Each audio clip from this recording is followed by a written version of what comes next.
kam dhe njëherë doktoreshën në lidhje, do doja në fakt që taftoja me shumë dashamirësi të tregonte edhe pak ajo nga eksperienca e saj, sigurisht e procesit të kese edhe të lindjes vajzës tashmë spanjolle, nënë spanjolle me fëmijët e saj. Si ishte doktoresha? Po më thoje që 1 në 10 raste janë raste të cilat kanë binjak apo trinjak dhe nuk e shohim në fakt shumë të shpesh këtë gjë.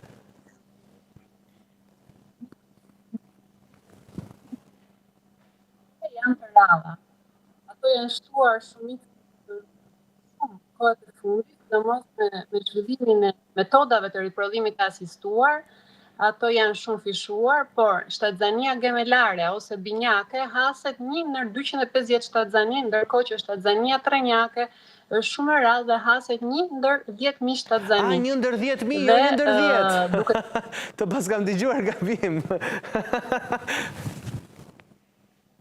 Por është shumë e rrallë, është 1 ndër 10.000 shtatzani, konsidero njake, ndërsa kuadripletët që janë akoma më të rrallë janë rreth 1 ndër 750.000 shtatzani. Wow. Kështu që rasti në fjalë, patjetër që nuk është një rast i shpesht, është goxha i rrallë, për neve lindja shtatzani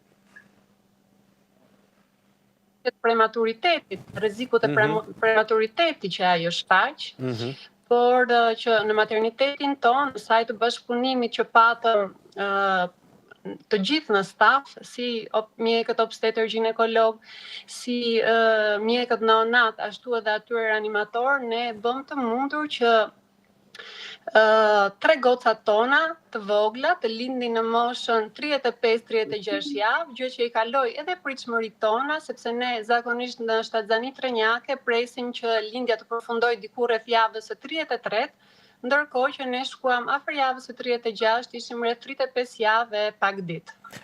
Kur thoni me javë, të përmbledhur shkurt, në muajin e 7 zakonisht vinë lindjet e trinjakëve apo? Java 33 konsiderohet, domethënë 8 muaj e 1 javë.